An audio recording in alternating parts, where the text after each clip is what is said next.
All right, grab a seat if you're not grabbing a seat yet already. But we're going to get going. I appreciate you all being on time. Everyone's here. A few more people may come in a little bit. And I really know how busy everyone really is. It's a turbulent time in all markets, right? And so I know you're busy taking care of clients and personal stuff and so forth. So I really appreciate you taking the time to be here to learn, right? And so I'm a lifelong learner. I know many of you are as well. And I think you'll really enjoy today's kind of presentation. Let me get this over here. This on. Okay. So I'm going to introduce the sponsors here just quickly, but I also want to point out there's a really diverse room here today, right? So we have a lot of planners, advisors, people in different financial areas and so forth. So take advantage of the people sitting at your table, get to know them, right? Hope there'll be some collaboration after the event and so forth, and feel free to reach out. And also just a quick note on things on your table. So you have kind of a little workbook there. We put some notes together for you using my good friend ChatGPT, who's always reliable. I do a class on AI, which I really love as well.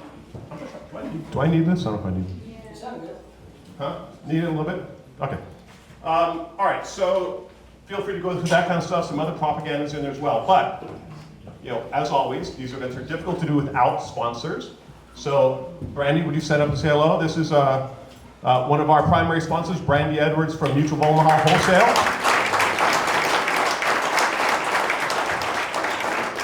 One of the primary reasons I came to C2 Financial 6.5 years ago was because of our strength in wholesale, especially in reverse. Right? So the former company, I only had one choice. Now I have many, many choices. And our first choice always is Mutual of Omaha. So thank you for being here, Brandy.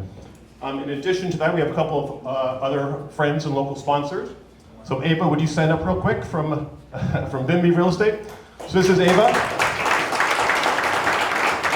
So if you're not familiar with their company, Bimby, they do a lot of work. So Justin and Mark are the owners of that company. They're at the PFAC conference today. A lot of people are at PFAC.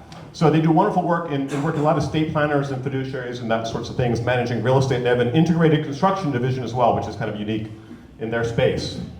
Sam and Becky from New Wave Home Care. Would you guys stand up real quick? So a great local provider of home care stuff. They took care of my dad in a great way, and I'm forever grateful to you guys for doing that. They get some great cool stuff in our swag bag, so thank you for your support, and thank you for being here today. So go say hello to them if you have a chance. And lastly, Emily, where are you? There you are. This is Emily Vincent from Douglas M. Farr and Company. And then maybe you probably know Emily, but her dad formed a great third-party administrating company. She's taken over and driven it to new heights and does a great job. And I work with her personally on our planning and so forth, so thank you very much for being here. All right, so what's next here? All right, I want to acknowledge a couple other quick people. David Temko, where are you, David? David is the president of C2 Financial.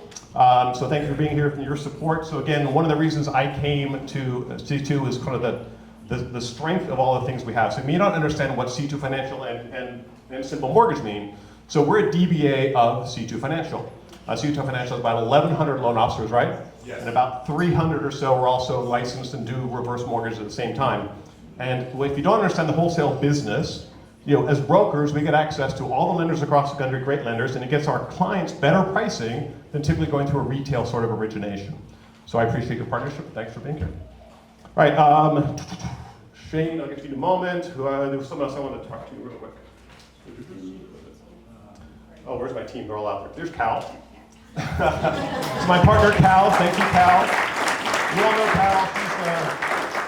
She's a much better part of my partnership. My son, David, who does a great job, been with me 6.5 years now. Jack's at the table. Jack, say hello real quick. Jack Sammartino works with us. And my beautiful wife, Tina, who's sitting out there checking you all in. You want a chance to say hello, so. She's waving. She's waving, thank you. All right, so restrooms, you know where the restrooms are in there. Right, you got materials on your table. Lunch will be starting to serve around 11:45. Around 11:45, we'll start lunch. If you need your CFP credits, you do that. If you didn't do it already, do it on the way out. And also IAR credits. No, we're not ready for that yet. All right, so a quick note, most of you are focused kind of on the asset side of the balance sheet, right? So we're focused on the liability side. So simple mortgage is what we call generational lending experts, right? So we focus on helping people manage that side, the debt side of the balance sheet. We believe a holistic approach to planning is really incorporating both things together. So while we're focused today on reverse mortgage, I want to remind everyone that we do it all, right? We do forward and reverse and HELOCs and so forth, and we're happy to work with you at any time. All right, so let's get going. So Shane Irwin over here, my buddy Shane. Is Scott here? Oh, there's Scott. One last word I want to know, Scott Harms. Scott Harms was running our reverse division at C2 for many years, did a great job building it up and so forth. He recently decided to kind of step back a little bit to travel around the world pretty much full time from what I can tell. So he's got lots of great travel tips if you want to talk about that. But he handed over the reins to Shane Irwin. So Shane is a great guy, really funny guy. We've become good friends. He's a mentor to hundreds of loan officers across the country. He's been a top producer everywhere he's been, and now he's with C2 running our division, and he's going to kick us off. So thank you very much, Shane. Welcome.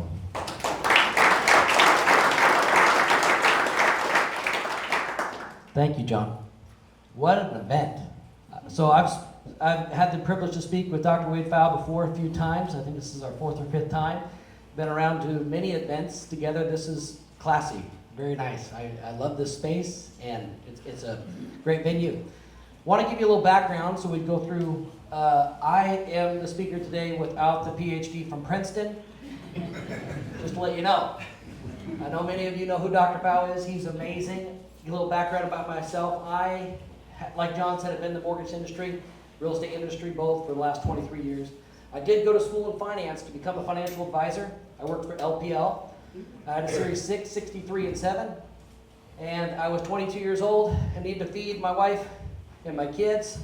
Started a family young, and I wasn't surviving. So I started doing loans, outside business, took off in loans. But my background is in finance, and I have a passion for it. But all of my training and all of the schooling, I never learned anything about reverse mortgages. In fact, anything that I came across even in the mortgage industry was negative. I was taught things like, well, I taught financial peace, I'll tell you, at my church for 11 years. And I was taught in that class very specifically, reverse mortgages are terrible by Dave Ramsey. And there's a week on mortgages where Chris Hogan, he is a big guy that gets up and just talks about mortgages for one of the weeks, and he says, hey, if anybody ever brings up the words reverse mortgage, you pick up your purse and you leave the room, even if your husband won't come. And it's funny and it's polarizing, and I heard that and it stuck with me. And then he takes it a step further. It's almost word for word. I'm not paraphrasing. This is nearly word for word. He says, why would you go forward your entire life just to go backwards in retirement? And I used to hear that. I didn't know why or any data or any details, but it was so polarizing to me that when people came to me for a reverse mortgage, I said, no, they're going to take your house, they're bad. My grandfather came to me in 2008. Everybody remember that year, right? The stock market was down. The housing market was down. The development was down. I start with this story to tell you this because my grandfather was affluent. He was worth about $35 million in 2008, and his portfolio dropped quite a bit. He was the largest single land developer in Idaho at the time. He developed about 10,000 lots in his lifetime. He's no longer with us. I won't talk about Papa because I won't make it through this too much. But Papa came to me and said, hey, I want to put a reverse mortgage on my house. I'm like, what are you talking about? I knew his house was paid for. I knew he had millions of dollars. It didn't even register to me. I'm like, you're going to lose your house. Mima will kill me. Mom will kill me. I'm not doing it. No way. And I began to look into it a little bit, and I realized, well, maybe you don't lose your house, but I don't know about these. I don't understand them. And I wouldn't do my own grandfather's reverse mortgage. I passed. I said, you know what? I did the old Pontius Pilate. I washed my hands of this. You can go somewhere else. And he did. He went and got one without me. But I would tell you, shamefully, I should have stopped and learned about him. Should have known more. But here's the facts. I didn't know the facts. I believed a myth. I believed a myth so strongly to be true that I told people things like they were a fact. I have a book coming out. My first chapter on this is called Myths, Facts, and Flat Out Lies. I believed something strong. I think when somebody believes something to be true, it's really, really hard to turn that person's mind. And it was hard for me. It wasn't until 2017 that I actually learned the truth about reverse mortgages. Another colleague of me and Dr. Pfau, his name is Harlan Akala. He's another author in the space. His book is good as well. I'd recommend it's a good read. But I sit down with him. I was happened to get an award for being the top producing branch in Idaho at the time. We closed about $380 million that year, so we went down to Texas to get our award, the company we worked for. And I hate that kind of stuff, to be honest, but sitting at the table, I got lucky, blessed to sit next to this reverse mortgage guy. And he's talking about reverse mortgages, and I said to him, "You're one of those snake oil salesmen. You take seniors' homes, and you're going to walk up on that stage and get an award for it? I wouldn't do that." And I was joking, because that's me, but I was also serious in my joke. I was like, man. And he said something that changed my life that day forever. He said, "Shane, if everything you thought about mortgages was wrong, when would you want me to tell you?" I said, "Now." And he began to tell me the truth. For the first time, I listened to the truth, and I partially believed it. Because I'm a skeptic. I sat at that table and I was like, you know what? Maybe he's telling me the truth. He gave me a book by Dan Holtquist, and he gave me his book and told me to read them both. I'm thinking, I'm not starting with his book because he's biased. That's just how I'm built. I read Dan's book. I stayed in my hotel room that night and I read it, and it changed my life. And then I couldn't sleep because my mind was just reeling on how many people I harmed with bad information. It's like, my goodness, if I have it this wrong, everybody has it this wrong. That was kind of my mentality. And I come to find that's pretty true. Most people look at a reverse mortgage as a polarizing thing. Right? And I think it is because we believe something that is talked about broadly, but we don't know any facts behind it. Like we might have heard that somebody lost their house once. I didn't know anybody that ever lost their house to one. Because they can't. Doesn't mean a house can't get foreclosed on. Sure it can. Doesn't mean you can't spend all the equity out of your home, which we're going to talk about right now. But I tell you those two stories because that was my change. That was my epiphany. And I became a pastor, if you will, in the industry. I went to school. I went to school to be a finance. I started with a pastoral degree at Oral Roberts University, and ended up changing into finance because Papa was paying for it if I went to Oral Roberts. And I called him up and said, "I don't want to be a preacher, but I want to learn about finance, Papa." And we made a deal. But I've still got that background, so you're going to hear that today. But here, the facts of life is, I believe this is a soapbox that more people need to get on. Because Americans are doing it wrong. They're retiring wrong. They're using the house incorrectly, which I'm going to show you here. This next 30 minutes or so, I think is something that all of us should know. And I didn't get taught any of this in all of the studying I did. I didn't really understand how equity played into the retirement plan, how a house can be a part of the retirement plan, and how a reverse mortgage especially can be used, especially for the affluent. Let's talk about the affluent for a minute. The average client that I do reverse mortgages for myself, which I've closed just over 560 of them myself since October of 2017. And I've affected a lot of lives, helped a lot of people, and I have two sets of clients that are generalities, I'd say. My average set of clients is probably somewhere in the $3 to $6 million net worth, a lot more than most people think. They use it as a tool, which you're going to hear about today and see from Dr. Pfau's research, for the more affluent. And then I have the people who didn't plan well, that left it as the bucket of last resort. And they come to me and they say, "Hey, equity's all I pretty much have left," and they need to spend it. And I use the key word spend. You're going to see that today because people often say things to me like, they took my grandma's equity. They took my mom's house.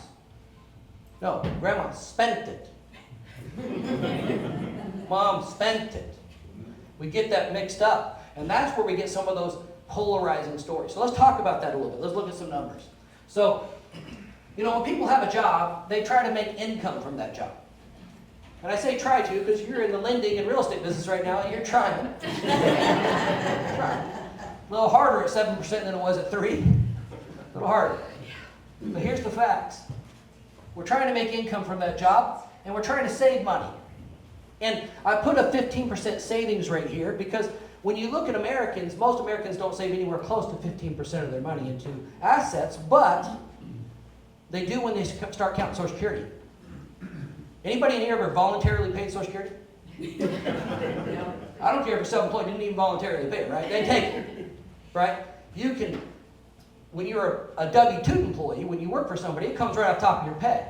It's 12.4% of your pay. You got some coming in for your employer, half and half. And that 12.4% is a lot of people's only savings they're going to put into retirement, which is very common. Unfortunately, it's not a plan that's going to let most people survive very well. That said, they might save for other things. Now, I'm going to focus on retirement when I talk about assets today instead of other things like saving for a car or college, but obviously we can save money for lots of things, not just retirement. But let's talk about retirement when we talk about assets for today. Equity would be for homeowners. So a homeowner gets equity. A renter does not. You're making equity for somebody else. If you're a homeowner and you bought a house with a 30-year fixed mortgage, I like to start with this question because of how we understand mortgages. Anybody here, by a show of hands, do a favor for me. I'd like some participation here because it's going to be, I'm going to see how many forward mortgages, 30-year fixed mortgages people have had. If you've had one, put your hand up. 30-year fixed mortgage in your life. Keep it up. If you've had more than 5, like refinance, bought houses, how about more than 10? Okay, you get big, there's still people with their hands up. Do you know they charged you fees every time you did that? Yeah. Houses all over the world. That's good. That's good. A lot of houses. Do you know that they stuck all the interest up front? See, there you go. But see, we're taught things about mortgages. And outside of a purchase transaction in the state of California, it's a recourse loan. A purchase transaction here, if you don't know the laws here, it's a non-recourse state. I live in Idaho. We don't have that beautiful law. In 2008, when the housing market tanked, 2009, 10, 11, if you bought a house for $500,000, it went down to $250 where I live, dropped in half. And you still owed the $500 if that's what you borrowed, whether it was a purchase or a refi. Now, if you refinance with a great lender I know, to lower your rate, you've now made a recourse loan even in this state. It's full recourse. What that means is they can come back after you. You sign a promissory note that says, I personally guarantee the debt. I will pay it back personally. That type of debt is much different than a reverse. The reason I focus on what we do know is HELOCs and 30-year fixed mortgages, 15-year mortgages, regardless of the term, a forward mortgage, an amortized interest that comes down. They're going to come after you if you can't pay them off. The chances of losing a house on a mortgage like that is significantly higher than a reverse because you have a mortgage payment every month, and the payments are not voluntary, they're forced. And people that take a forced mortgage, 25 to 40% of their income is going to go into that bucket of money. It's going to go into that equity. The average debt-to-income ratio, according to FHA, is 29.1% in the United States right now on the housing. Now, I don't think that's the same in California. I bet you it's closer to the 40, and I bet you that John can tell you he's done loans for people clear up to 50. Because it's hard to buy a house. Same with Idaho, we're higher because we're little California now. I live in a subdivision of 40 homes right now. I have 2 houses in the subdivision that are not from California. Oh. Wow. When we went to our HOA meeting, I met everybody. I asked, where are you from? No, what county in California? Orange. Okay. So, back to life is this type of mortgage, we understand how it pays down, we understand how money goes into that bucket, and we get a little bit over time. The house appreciates up and down, it can go up and down, it's subject to risk, but we get a little bit of equity. And we're paying that down, and again, it's something we feel. You know why our grandparents have such an affinity with paying off their house, and such an affinity of keeping it paid off is the cost and the expense they felt it. I mean, if you're today putting $2,500 or $3,500 a month into a house payment, are you going to feel that? How many people are putting $3,500 a month into their IRA? Or into their investment account at all? They're not. They don't feel it. In fact, that 12.4 Social Security, they don't feel that either. Most of it's taken off their pay. If they actually wrote the check out, they would feel it. It would be a different emotional experience. So when people talk about going backwards or spending this money, they're like, do you know what it cost me? Do you know the sacrifices I made to pay off that house? Shane, do you know? I'm like I do. I was 19 years old when I bought my first house, and I paid it off by the time I was 26. When all my friends were out playing and having fun, I was paying mortgage payments and raising kids because I was attacking it. Because Dave Ramsey has a saying, you live like nobody else does, and later you get to live like nobody else does. And I didn't like some of his stuff. That to me resonated with me. And I began to pay. But the reason I did is because I knew that that bucket of money fills up and that expense goes down. So I will not speak out of both sides of my mouth. I have no problem with somebody paying down their debt. There's a lot of clients that should not have a reverse mortgage or any mortgage. And there's other people that should. There's not a one-size-fits-all cookie-cutter plan. Each person should get an individual plan. You financial advisors in this room wouldn't give the same advice to everyone, or you wouldn't be a good advisor. First of all, I'm 47. 15 years away from getting my reverse mortgage, by the way. That's the countdown every birthday. When people ask me this year, I'll tell them again. That's the countdown. But the fact of life is, for me, my advice that I would get from you would be different than you would give Scott Harms, because he's old. No, I love Scott. He's just my guy. I have a reverse mortgage. He does. He's not old. That guy can run circles around me and everything. The fact of life is, the advice is different because we're different. We have different goals, passions, dreams, age, all that. So when we talk about some of these things, we need to think of that in the scope of what we're talking about. Not advice for everyone, but what I'm going to show you here, this impacts any homeowner, regardless of age. So if you're saying, I can't get a reverse mortgage today, you'll be planning, like me, on your 62nd birthday to get one when you understand this. Because what happens here is income, that job that we're hoping to make money from, it's really necessary. It's as important as oxygen. Because without it, we don't survive. You will not survive very long without food and gas and everything it takes to live. Income gives us, that cash flow gives us the ability to live. And we need it.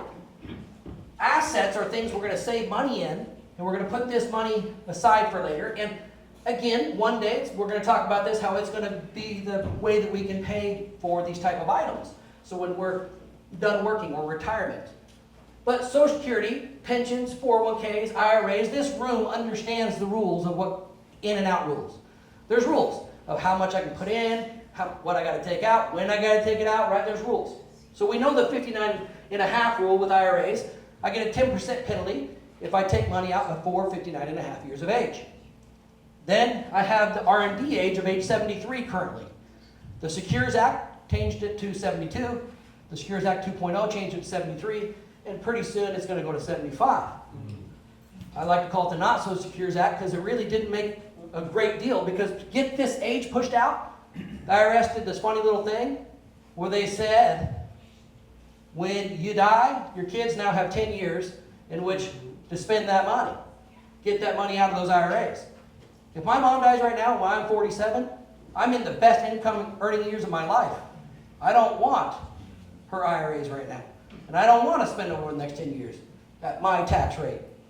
But there's things that you understand in this room, but I'm going to cover some of that. Why? Because this still is a conversation that people need to have about how all this is impacted by equity. See, there's rules on in and out. Roth IRAs, they don't have taxation. We understand that's taxed up front. Won't go into that too detailed. Doesn't have the RMD age. But your brokerage account, your savings account.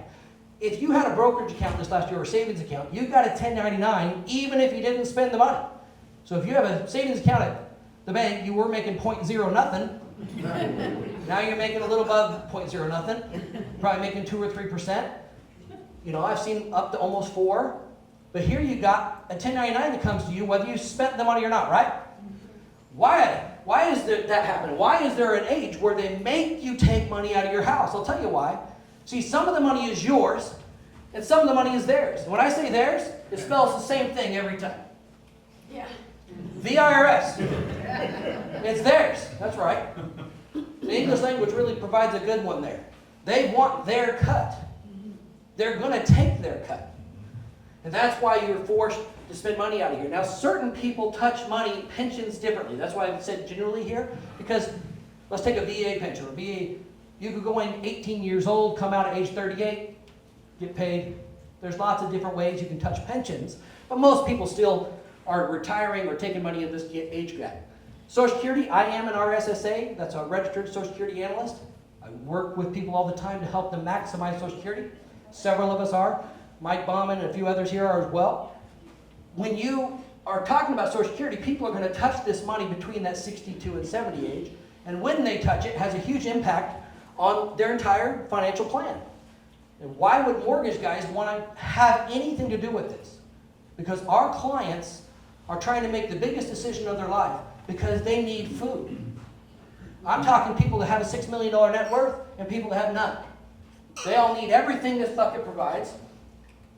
And they have this thing called equity that they usually leave on the sideline until they can't anymore. And I have a lot of financial advisors be like, Shane, my clients don't need reverse mortgages. What do you mean they don't need them? Well, they have money. When they run out of money, I'll send them your way.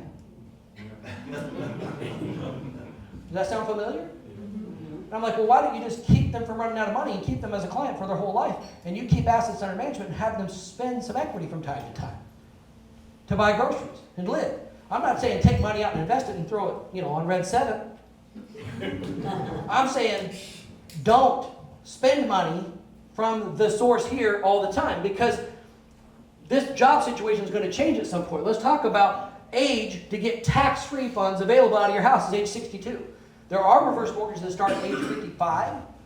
They're called jumbo reverses or proprietary products. The rates are higher.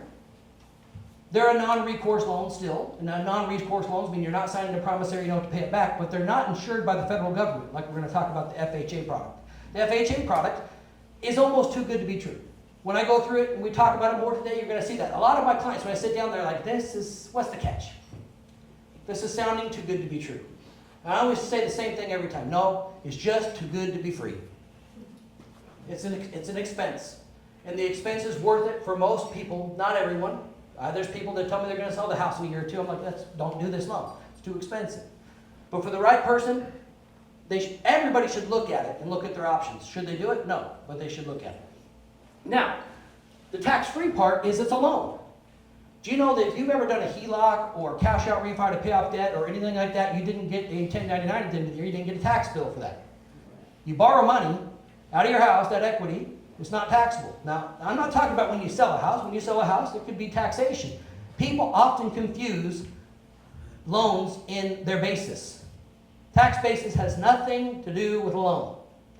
You buy a house for $1 million, that's the tax basis. That's what you bought it for. If it goes up or down, that's the impact. If you take a loan for $1 million, it doesn't affect the tax basis. So if the house goes to $2 million and you still owe $1 million, you have to pay taxes on the $1 million of growth. The loan, again, has nothing to do with it. Even if you owe $2 million against the house, now you're sitting here looking at, hey, this loan changed my basis. I get a lot of people and advisors and CPAs and people that make comments sometimes. I'm like, hey, don't confuse people with that kind of stuff. Your basis is what you paid for the house and any improvements you've done, things like that. But borrowing out of the house is a tax-free event. That job's going to go away, income's going to change. Like I said, everybody still needs food and gas and everything it takes to live, so we're going to start living out of here. Most advisors are going to help people navigate this the rest of their life. Kind of going up the hill to get to retirement, and now it's kind of go down the hill and start spending. And you advisors can tell me story after story about how difficult that is on the psyche for people. Some of them, they are so used to saving and growing, they're like scared to spend. Even people with millions of dollars. They're like, oh, you're going to send me $6,000? I want my wife to have that same mentality, but it's not working. The fact of life is, go spending money out of this account, you're going to have less. Unless you're living on the interest. I like to use analogies of a cow. You can live on milk and cheese, but you can't live off beef. You want that cow to stay alive. You might sneak a little beef, but not much. This will go down, and going down the hill, you're going to see it go down. So when somebody comes to me and talks about spending money, let's talk about spending money. The house is a place because there is returns on this money. So if somebody is working with you as an advisor in here, is it fair to say you can earn them 4 to 7% over time? Very conservative. I'm not using Dave Ramsey 12% crazy talk. We can earn money. It's relative. Back when rates were lower, it's relative. When rates go up, it's relative. You know, back in the 80s, you can get 12, 14% CDs. I mean, it was, savings accounts were high, but you borrowed high. It's all relative. But when you spend money out of here, you lose the opportunity to make more money. Also, you're likely to have taxation again. Most of the money is going to be spent out of there is going to be taxable. Not all people. I mean, some people have cash value life insurance. They might even have Roth IRAs. But most retirees today probably don't have much of either of those. That I come across, many don't have Roth IRAs because they really weren't popular when they were growing their accounts like they are now. We're going to talk about Roth conversions and all that kind of stuff you can use a reverse for. But let me just explain. Instead of I have naysayers from time to time that reach me, well, not everything's taxable. I didn't say that. Not everything is taxable. Most is, though. And it can affect Social Security taxation, all of that. How you touch money out of here. See, if I were to take $1,000 out of here, it's not going to affect income because it's not income. See, it's a loan. But it's going to have a cost. Right now, it's going to cost between 4 to 7%, depending on the type of loan you have. A reverse mortgage right now is just about 6% on a HECM. Those proprietary products are more. They're in the 8.9 range right now. But your HECMs are in that 6% range. And the home equity conversion mortgage came into being in 1988. Ronald Reagan pushed it through Congress and actually passed in 1989. We have that now called the HECM. And it keeps getting better and better. And it's regulated by our government. Now, as you spend money out here, again, nobody took anything. I say that a lot because I literally had somebody one time to me say they took my grandma's equity, we're hardly getting any money out of that house. I would never do a reverse mortgage. I can't believe you do them, and they had that comment. And I said, well, did grandma have an IRA? You know, I bet she saved her money in that IRA her whole life. And then, you know what she decided to do when she retired? She decided to spend it. She had the gall, actually. She decided to spend it and buy groceries and travel and buy gifts for you. And when she died, you hardly got any money out of that IRA, so you should never do one of those. Those sound awful. See, we laugh because that's how stupid it is. And we do it all the time when we talk about this bucket. We treat it special when we shouldn't. It's money. It's trapped money in an illiquid place. It means not liquid. Subject to market risk. It can go up and down. In one geographical location in the United States. Why would anybody want to lock up $1 million in an account that can go down that's not liquid? That's what we teach people all the time. That's what I was taught. That's why I paid off my house and did all the things I did. Because I was taught something that wasn't necessarily the best. And it wasn't the best for me. Necessarily, you could tell people say, well, peace of mind has a high rate of return to me. I don't want a mortgage payment. Anybody ever heard that? I always tell people it has a 12% rate of return, peace of mind. Because that's my mindset. I just, even if I could earn 12% of the money, I like not having a house payment. My wife likes not having one. We still don't have one. About ready to buy a new house on June 3rd, and we're going to get one for the first time in a long, long time. But the fact of life is, I still like not having one. It's not math. Not everything is math. Dr. Pfau is going to go through the facts. He's way more into the facts than me. Way more detailed because the fact that he has a PhD from Princeton. And he is an analytical person. He's a researcher. I love his book. The book you got there is called The Researcher's Guide to Reverse Mortgages. That's what he is. I like when we tandem together because I have a sales bone. I can't help it. I told him I couldn't remove it. I come across too salesy because that's who I am. He does not come across salesy because he's genuinely a fact finder. So I resonate to him. Believe it or not, I don't like to listen to salesy people so much because That's how we are about ourselves, right? See? But I love to listen to analytical people like Dr. Pfau. We had this conversation last night. But when I think about spending money from these places, I think about how much am I going to get. If I need $1,000 to live on, and I take $1,000 out of here, I have to give the IRS a cut. So let's put myself in a 20% tax bracket. If I take $1,000, I get $800. That sounds like a very good deal. I don't like that deal. So if I spend $1,000 to buy groceries and live, and I die the next day, my kids get less of this. If I take $1,000 from there, I actually get $1,000. I get all of it. I don't have to give the IRS any. And it has a cost called interest. Both have a cost. My kids will inherit less equity because I spent it. Now, is that rocket science? I can't believe until I wrote this out and I began to build this out of Harlan's book and build my own modeling of this to get my mind around it. I realized I'm an idiot because I've been telling people my whole life to leave this as a special thing. And they believe it to be good advice. And a lot of advisors, they just don't want to answer for this in retirement. In other words, they don't want to answer for this equation, moving money from that pocket to that pocket. You know why? Because if somebody has a $3,500 house payment in retirement, they're thinking, well, I have to answer for cash flow out of here. I got to answer for all those bills. So that $3,500 payment, it puts a damper on my planning. Am I fair to say that? Now you have to make income to offset this. But the fact of life is a reverse mortgage has no required payment. They're optional and voluntary. And many of our clients do make payments. Many of my clients, I would say majority of my clients make payments. Strategic payments, planned payments.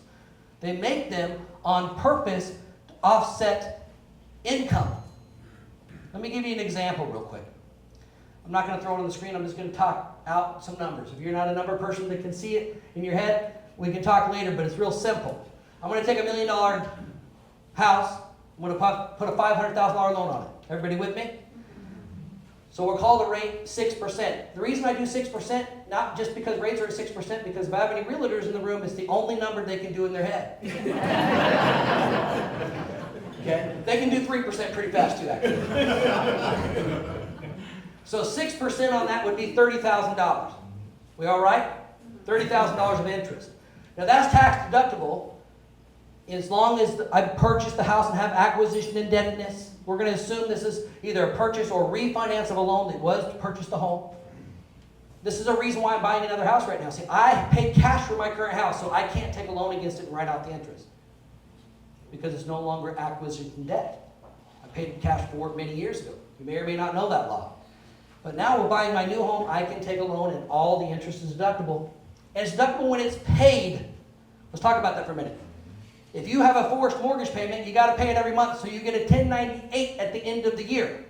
On a reverse mortgage, you will not receive a 1098 because you didn't make a payment. If you decide, voluntarily choose to make a payment, you'll get a 1098, provided that you pay more than $600 of interest.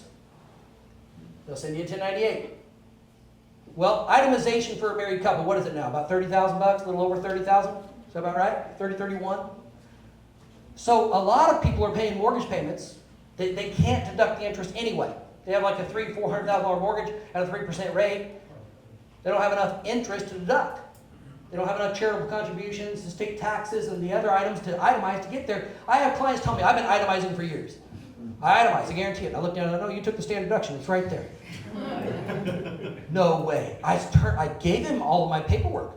I gave him my 1098s. It didn't add up bigger than that number. And that's why you took it.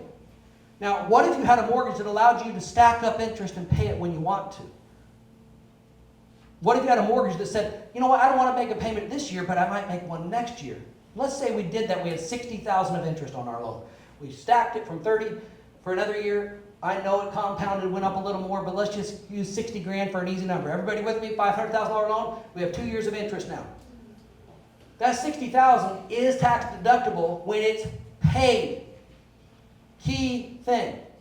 Now let's say I'm 73 and I have an RMD coming up and I have to take 60 grand. If I take 60 grand out of my IRA, even at a 20% tax bracket, I got to give 12,000 bucks to theirs. I hate them. My son is a tax auditor. When he told me he got the job, I said, don't you want your dad to love you? I'm really proud of him. He's a good kid. So the fact of life, again, is that when you spend money, you have less. When you spend money, you're going to pay taxes in many cases. But let's say I took money from this pocket and I move it to this pocket. Some people call it a mortgage payment. A lot of people are doing it, but let's make a mortgage payment of 60 grand. Let's do it.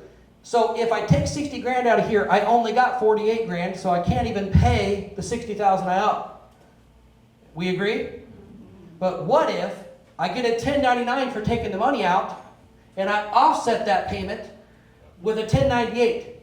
So I take 60 grand, and I pay a $60,000 mortgage.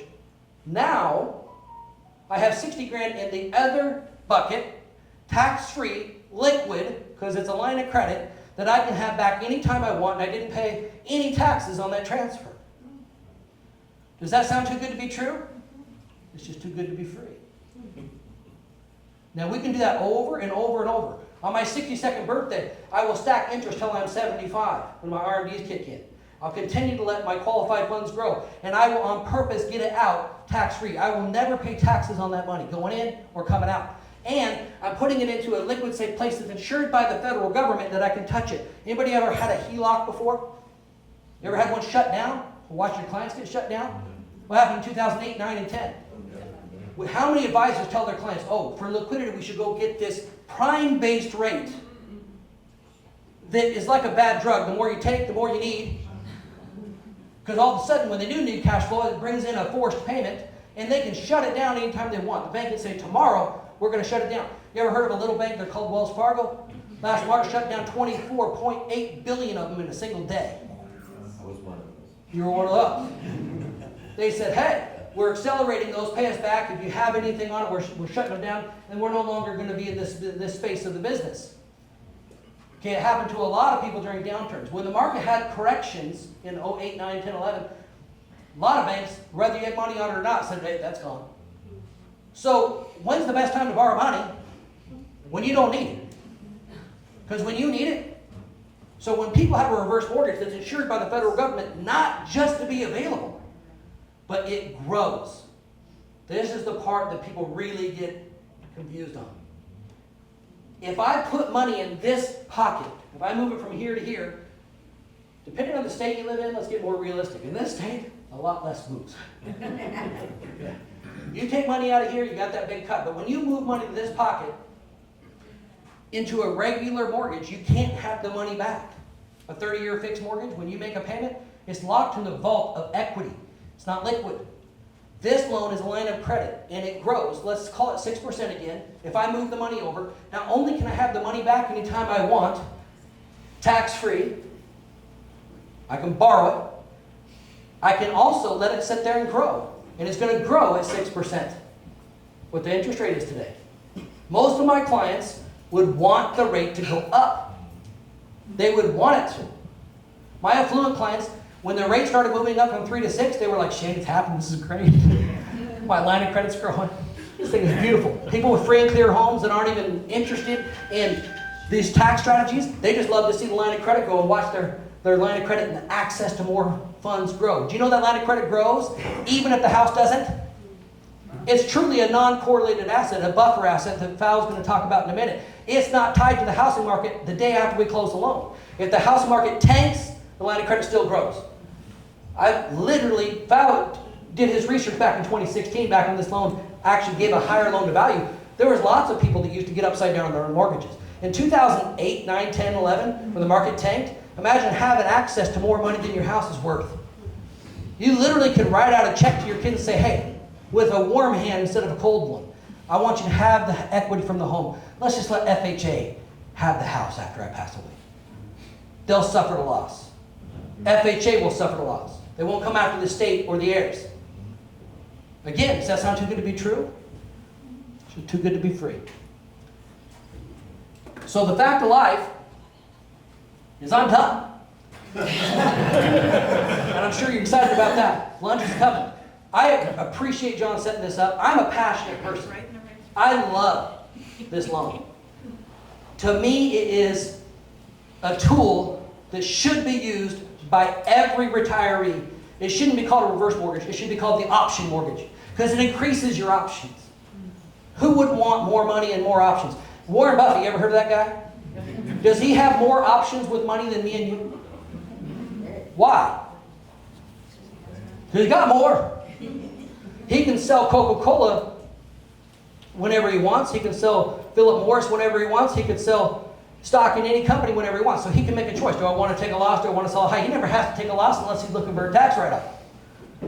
Wealthy people, it's really hard for them to lose money because they have so many buckets to spend from, right? If we broke down these buckets I had up earlier, there'd be a lot for people. There'd be short-term money, long-term money, all different ways you strategize. But imagine bringing in many of your clients free and clear home. There's 2 clients that John's going to talk about at the end. But there's 2 clients that are really important. Take a free and clear scenario real quick. Free and clear home. Imagine bringing in $400,000 or $500,000 buffer asset that's not tied to the market. That if the stock market goes down, it still goes up. Still has access to money. The house market goes down, it still goes up. Now, if you had 400 or 500 grand of liquid money that you could touch, do you think it would help you strategize better with the other part of the portfolio? Wouldn't the other assets be able to take a little more risk? Maybe not have to go a 50-50 or 60-40 blend if you have the equity available in the equation. Many advisors I work with, their clients move more to like an 80-20 strategy because they have the house there as a place to get liquid money from. And then people with mortgages, obviously we can use tax strategies. When people go to buy a home, when somebody calls you up and says, hey, advisor, I'm going to go buy a house. I'd like to get some money out of my brokerage account. I'm going to pay cash for this $1 million house, $2 million house. Here, I know that's a starter home. When you do that, you're going to say, wait, slow down. Let's look at all your options. They should consider buying with a reverse mortgage, which you can do. They can purchase and put half the money down and keep the other half invested with you. Buy it with a reverse. You already have acquisition indebtedness set up from the get-go. It is the best way for retirees to keep more money with you. So please stop doing this, knocking on John's door when people are out of money. Even if they only have 200 grand with you, get them to get a coordinated strategy put together of spending money from each bucket in a pattern when the markets are up and down, like Dr. Pfau is going to talk about, so that they don't run out of money with you. I've had clients do this over and over. They spend all their assets down, then they come to me as the last resort, when they should have been spending out of the equity long ago. So Dr. Wade Pfau, I've introduced him. He's a good friend, and I love listening to him speak every time. His information never gets old. So Dr. Wade Pfau. All right.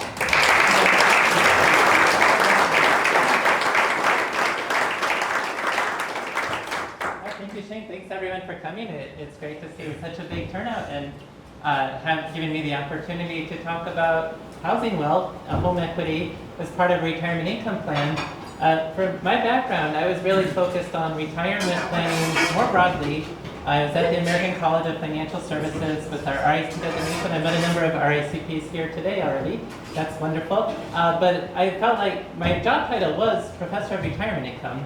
I think that's still a unique job title. And so I felt it's my responsibility to make sure I cover all aspects of retirement planning and retirement income. Now, reverse mortgages was something that was kind of on my list of things I should look at, but I didn't feel there was any particular need or hurry. Didn't really see much purpose. But then I was invited to a meeting by John Salter, who's an advisor and who's a professor at Texas Tech University, who did some of the early foundational research about showing how reverse mortgages can fit as a coordinated strategy in a retirement plan.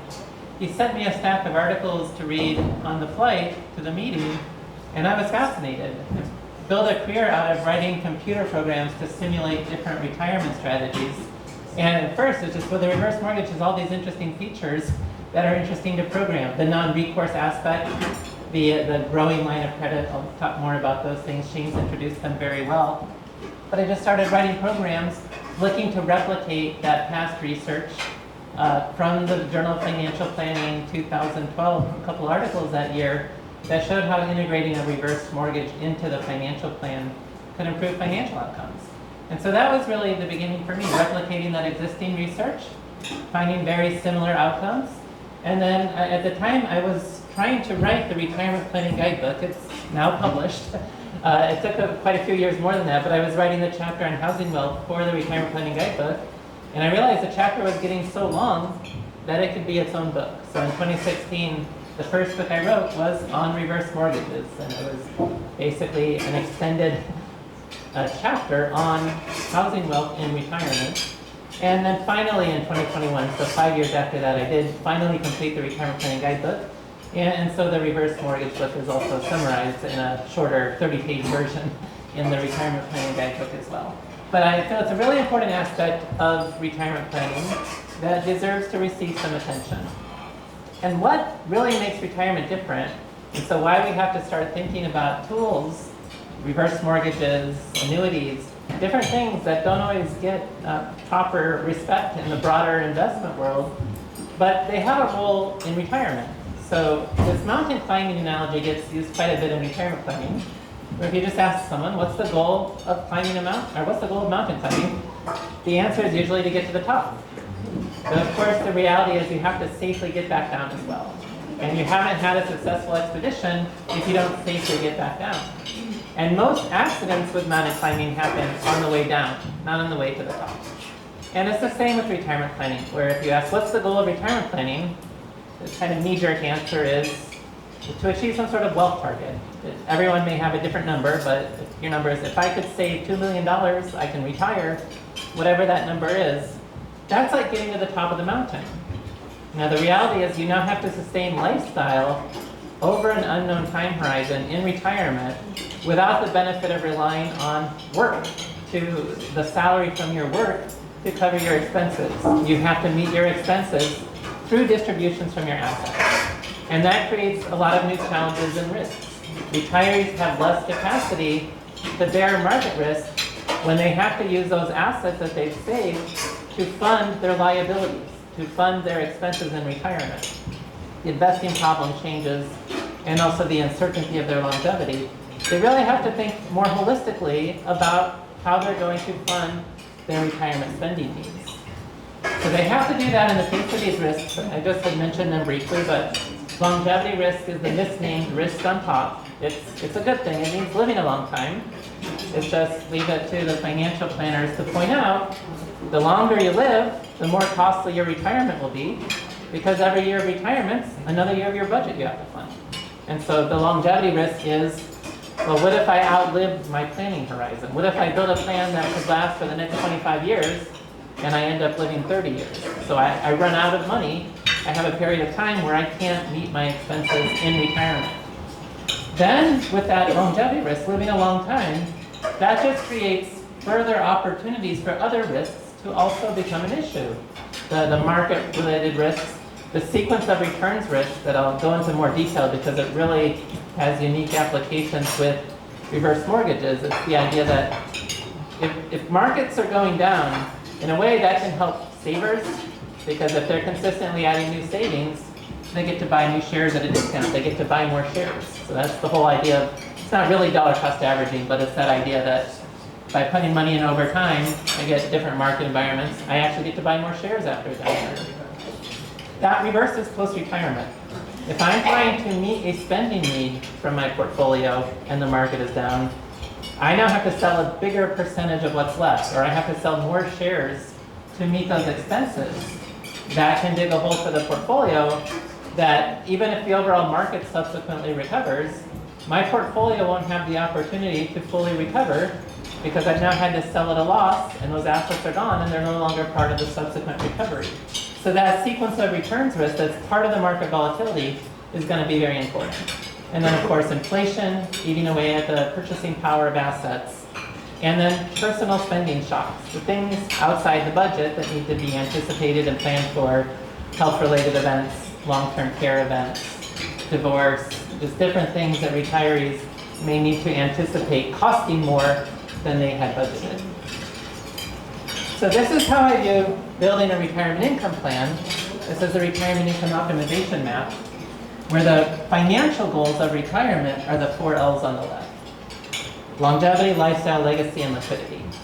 Now they'll map into liabilities on the right, that those are the expenses associated with the goals. So longevity is I want to be able to meet my essential expenses in retirement no matter how long I live. Lifestyle is I want to also meet those additional discretionary expenses that are part of my budget to give me the best overall lifestyle in retirement. Legacy is kind of self-explanatory if there's any legacy goals I'd like to fund. And then liquidity is about having reserves to meet unanticipated expenses or contingencies in retirement.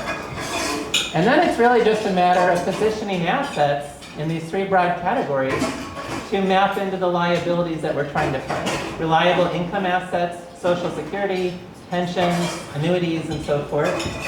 The diversified investment portfolio, and then reserve assets, which are just assets not otherwise earmarked for other goals that are available for spending shocks. Now that brings us to the house. The house, and Shane talked about this, kind of the default everyone has in mind is the house is something in the background that we're not going to touch unless everything goes wrong and eventually we're forced to do that. So it's really defaulted into just being a reserve asset.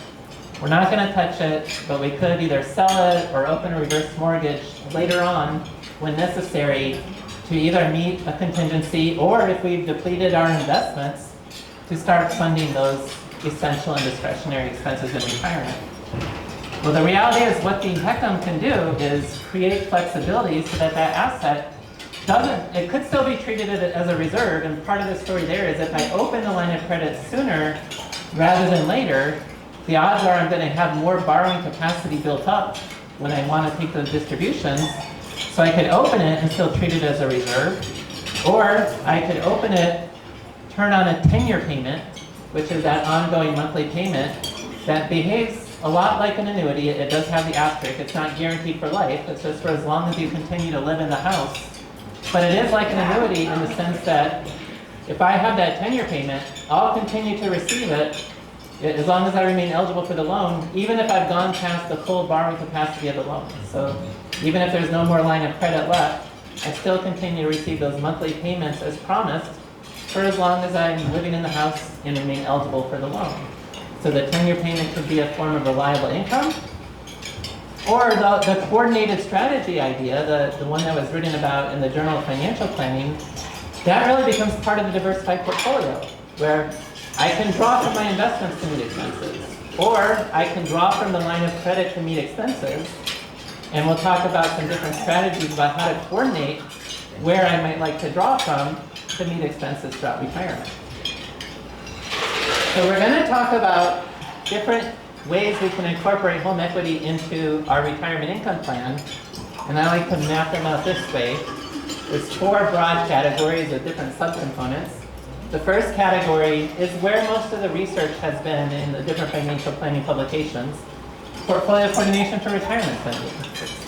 We have spending goals in retirement. We're going to spend from our investments. We're going to spend from the reverse mortgage.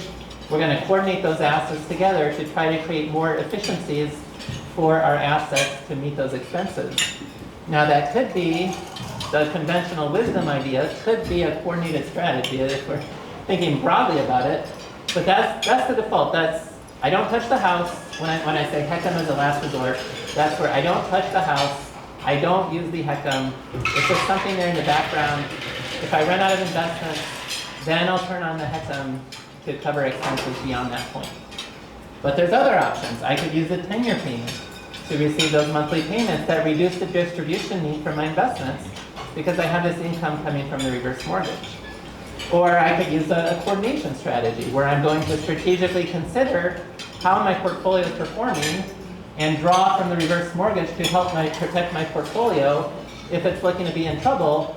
Then I don't have that sequence of returns risk, because if markets are down, I'll temporarily spend from the reverse mortgage. Then my portfolio can have a full chance at recovery, hopefully with the market recovering at some point in the future. The next category is coordinating debt for housing and retirement. Actually, this is where the most common use of HECMs is still to refinance an existing mortgage. So retirees still have a traditional mortgage with fixed payments. And by refinancing into a HECM, they remove that large fixed mortgage payment out of their budget in those early retirement years. Now, I don't know how many years are left on the mortgage, maybe 5, 10, 15 years, whatever the case is.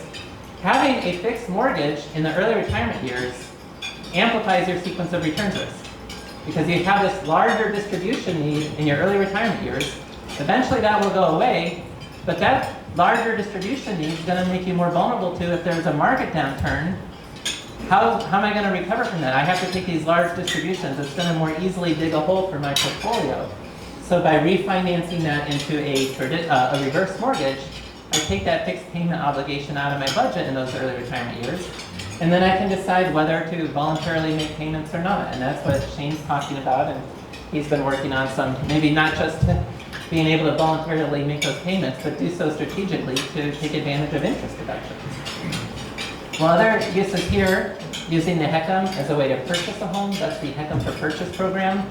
That can be an interesting way to, you still would have to then pay cash for the remainder, but getting a bigger portion of the home covered through the reverse mortgage, requiring less out of pocket if you're looking to just pay cash for the house. Or also an interesting use is people who want to stay in their home may require expensive renovations to support aging in place. The reverse mortgage should be a way to support, whether it's a wheelchair accessible entrance or building an elevator in the home. Whatever the case may be, having the reverse mortgage as a resource to support aging in place is part of that housing coordination idea. The next category is just having a funding source for retirement efficiency improvements. So much of retirement planning is making a short-term sacrifice for a long-term benefit. The reverse mortgage can be a source of funds to pay the short-term sacrifice to get the long-term benefit. So we talk a lot about the value, at least for the high earner in a couple, to delay their Social Security benefit to 70. Well, if they're already retired, they're going to have to take a bigger distribution until they get to 70, and then this large benefit kicks in, reduces their subsequent distribution need. But that by itself would create more sequence risk again if you have this larger distribution need in those first 8 years of retirement. So you can build a Social Security delay bridge. Now there's different approaches to do that. You could carve out an 8-year bond ladder, that sort of thing. But that's an interesting application of reverse mortgages. I can create a term payment. If I'm 62, I'm retired, I'm going to delay Social Security to 70, I'll create an 8-year term payment with a HECM to cover some of that missing Social Security benefit, so I don't have to take as big a distributions from my investments, and that will help fund my ability to then receive that larger benefit at age 70 for the rest of my life, which can create all kinds of value for my financial plan. Roth conversions is another example of short-term sacrifice for long-term benefit. Well, the HECM could be a way to pay taxes on Roth conversions so that you're building up that Roth account to create more flexibility and to reduce R&Ds later in retirement. Using the 10-year payment as an alternative to having an annuity would be part of this family. And then also another case is, just unfortunately, a lot of people who have traditional long-term care insurance, the premium hikes and things, they lapse on the policies a few years before they can take advantage of them. Maybe because they feel like the premiums have become unaffordable. A reverse mortgage could be a way to maintain the existing policy to continue to pay those premiums, to not lapse, and to make sure you have that policy in place. Now the final category here is really thinking of it as a reserve asset, but being able to build up more reserves by opening the line of credit earlier rather than later. So preserving the line of credit as an insurance policy to protect you against any number of things, whether to protect you if your investments do deplete, to have that spending resource. Well, you'll have more to borrow or more to spend from the reverse mortgage if you open up sooner rather than later, and I'll talk more about that. Or like Shane was talking about, to protect the value of the home in the sense that once I open the reverse mortgage, the line of credit grows independently of the house value. And so if the house value declines, it could create a situation where you may have the opportunity that the line of credit is worth more than the home. And that becomes a windfall for the household in those situations. One of the reasons the reverse mortgage is expensive is because there's insurance premiums to be paid. And those insurance premiums provide that protection that the lender will be made whole to the insurance fund, but that the household has access to that full line of credit, and as a non-recourse loan, isn't on the hook to pay back more than the house is worth in those situations. The final use is just having that contingency fund for different spending shocks, that growing line of credit to help pay for in-home care, to help support major health expenses.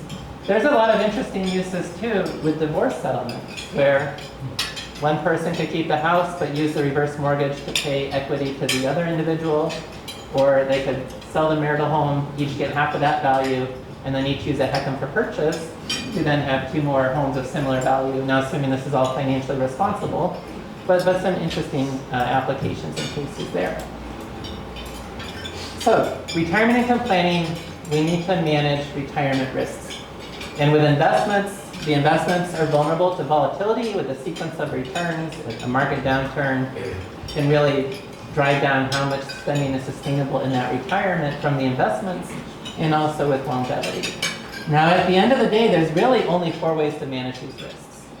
You can spend less, and that's the logic of things like the 4% rule. It's just how low do we need to get our spending from our investments to make sure we don't run out of money.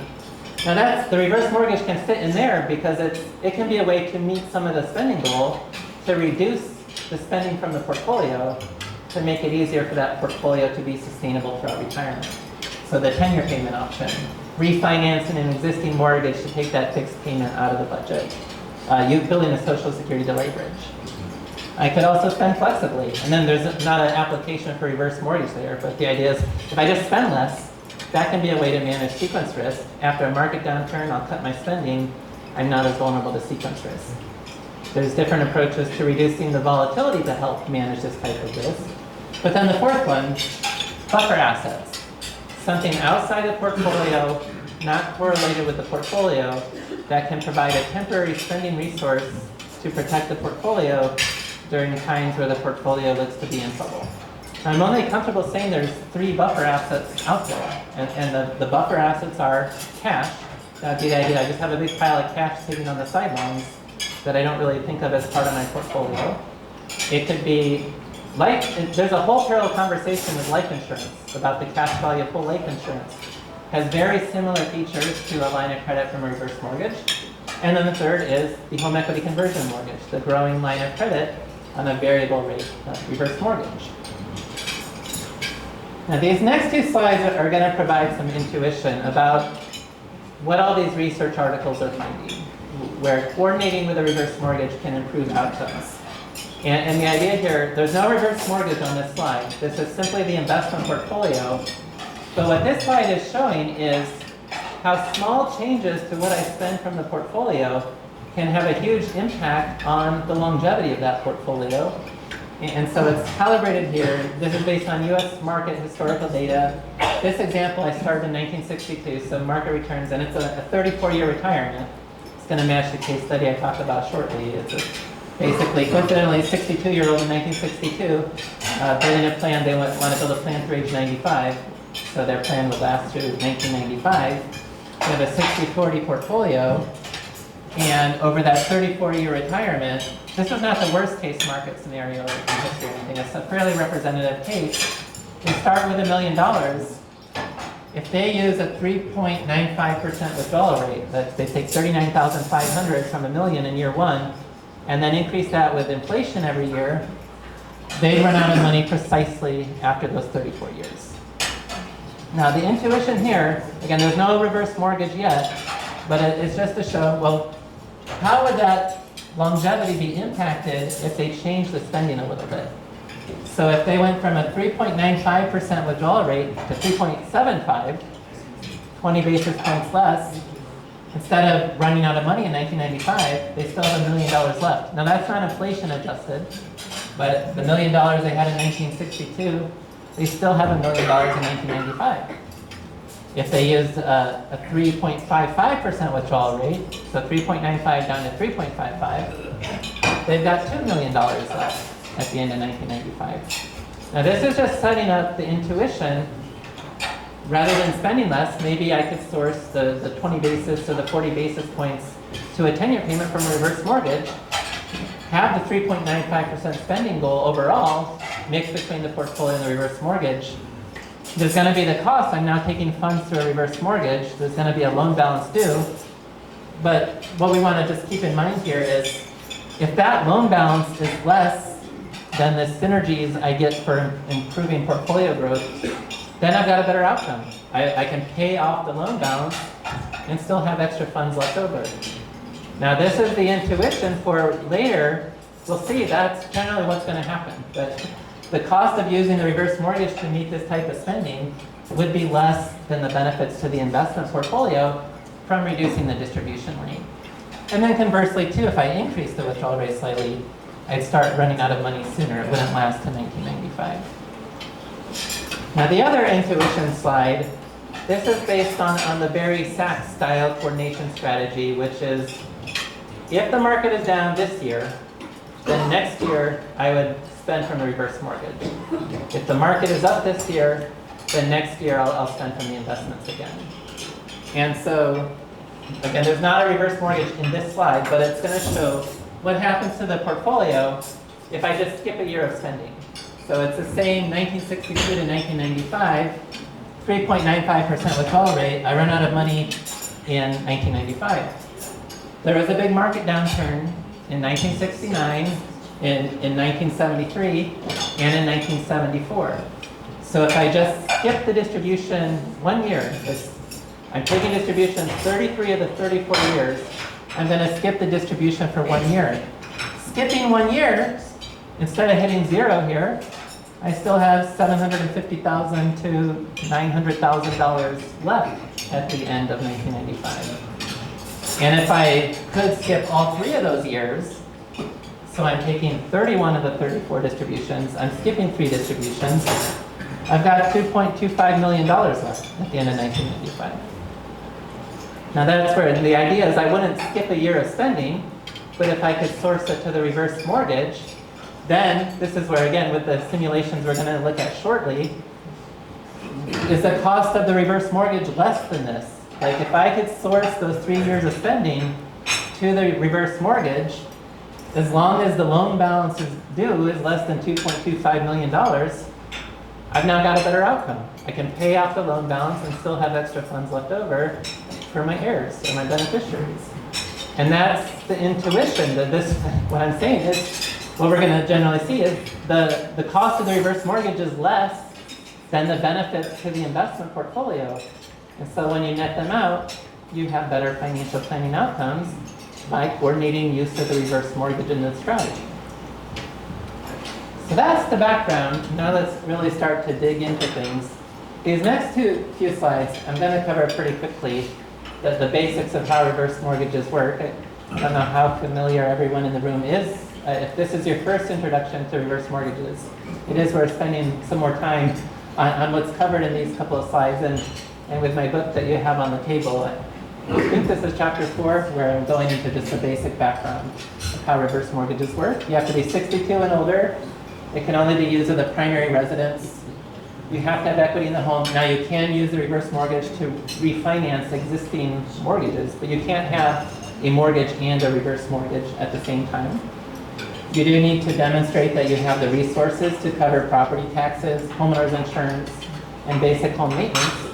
And if, as part of that assessment, it's determined you may not have those resources, part of the reverse mortgage line of credit can be carved out as a life expectancy set aside to specifically be used as a source of funds to cover those expenses. You do need to have a counseling session with an approved FHA counselor, and it has to be there needs to be an FHA home appraisal, and it has to be an eligible property type. And then the lending limit for the HECM program this year is about $1.2 million. The home could be worth more than that, but the reverse mortgage HECM would only be applied to 1.2 million of that home value. So that's where if the home is worth significantly more than that, you might like to look into the jumbo or proprietary options. But this is what it can be applied to. Again, the home could be worth $10 million, but the HECM would only apply to $1.2 million of that. And then there's a bunch of terms that are involved in this, and they have some alliteration. We've got the principal limit factor. That's the basic borrowing capacity of the reverse mortgage. Then you have the expected interest rate, which is going to be used to calculate the initial borrowing. And then you have the effective rate, which there are fixed rate HECMs and variable rate HECMs. At this point, more than 99% of HECMs are variable rate.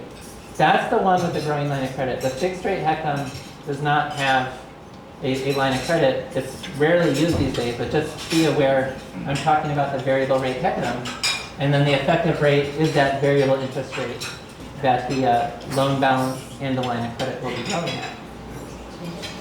So I'll probably, for now, skip this slide. I think we get a little bit into the weeds of, but the details are all in the book as well about what these expected rates and effective rates are in terms of the specific interest rates we're talking about. But again, the expected rate, it's the initial principal limit factor, which is the initial borrowing capacity, and then the effective rate is used to determine the growth of the principal limit, which is a combination, and I'll talk more about this point in a moment, but it's a combination of loan balance and line of credit. So if we just had a basic example, 10-year treasury, 1-year treasury rates, we could be in a lender's margin of 2.5% built into the contract. We get an expected rate of 6.5%, an initial effective rate of 7.2. But the only variable component of the effective rate is the short-term interest rate used in the loan. The lender's margin and a 0.5% mortgage insurance premium are fixed for the life of the loan. Okay, so one of the most interesting aspects of the reverse mortgage is the growing line of credit. And it's worth spending a minute to just explain the intuition for what that is and probably the reason why it exists. I think it's one of these cases where policymakers who designed the program didn't anticipate people might use it for a line of credit instead of taking out all they could and so having it all be loan balance. But the principal limit is equal to loan balance plus line of credit, and then plus if there are set-asides carved out to meet homeowner expenses. We can ignore the set-asides to make it easier. You basically have a pie chart, loan balance and line of credit. And if I'm not moving funds between the two, the ratio of those will stay the same, and they all grow at the same rate. The pie is going to be growing at that effective rate, that variable rate of interest, but the composition is the same. I think everyone can understand a loan balance is going to grow with interest. Well, if 100% of the principal limit was loan balance, the growing line of, there isn't a growing line of, the growing loan balance or the growing principal limit, that's just the loan balance growing. The interesting planning idea here is it doesn't have to all be loan balance. I do need to maybe have a $50 or $100 loan balance to keep the loan open, but otherwise everything else can be line of credit. Well, that line of credit's growing at the same rate the loan balance would be growing because they're all growing at this effective rate applied to the principal limit. So the principal limit is loan balance plus line of credit. I think policymakers anticipated principal limit would just be loan balance. People would use these because they want to borrow the funds. But it doesn't have to be that way. It can be line of credit. And so the line of credit is just growing at the same rate the loan balance would be growing. And you can voluntarily make payments back and forth, or make payments, reduce. If I make a voluntary repayment, I increase the line of credit, I reduce the loan balance, so I change the composition of the pie, but then subsequently it's growing, it continues to grow at the same rate. If I take funds out of the line of credit decreases, loan balance increases, there's a new composition of the pie, and then subsequently the pie continues to grow at the same rate. So that's what the growing line of credit is all about. I just think policymakers didn't anticipate people doing that, but it's now been well established for 10 or 15 years at this point. And it's something you can do, and it still exists, and it's available for anyone who has the loan under the current rules. Rules could be changed in the future, but not for existing loans, only for subsequent moving forward from that point. Right now, the growing line of credit is part of the conversation. And so with that variable rate HECM, you have flexibility about, do I want to take out a big lump sum distribution? Do I want to have 10-year payments, which could potentially last for the rest of my life if I live in the home? Do I want to have term payments for a fixed period of time? Do I want to have a line of credit that I'm going to use in a flexible manner throughout retirement? I could also carve off a portion of the line of credit to be used for 10-year or term payments and still have the rest for line of credit. There's a lot of flexibility there.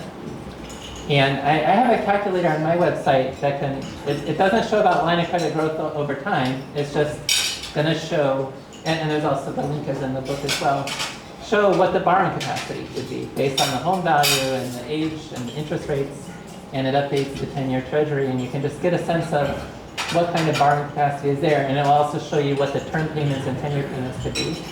also, John mentioned you have a good calculator on your website as well that can let you do some similar things. Okay, so now let's look at case studies. And for this one, what I'm doing is I'm going to use historical US market data, much like the way the 4% rule was created, where let's look at rolling historical data. We're not going back in history, and because the reverse mortgage, as Shane mentioned, the HECM didn't exist until 1989. I'm going to use current tax laws, I'm going to use current HECM rules, and I'm going to use historical market returns to just see how different strategies perform with different sequences of market returns. So when I say the market returns from 1920 through 1960, well, that's as though retirement began, and that household gets the market returns from 1920 through 1960, and then looking at different strategies based on today's rules. So I just want to be clear, I'm not going back and using historical taxes from 1920. The HECM didn't exist. I'm using today's tax laws, today's HECM rules, and I'm going to use historical market data to see how different strategies work to get some variation on what could possibly happen.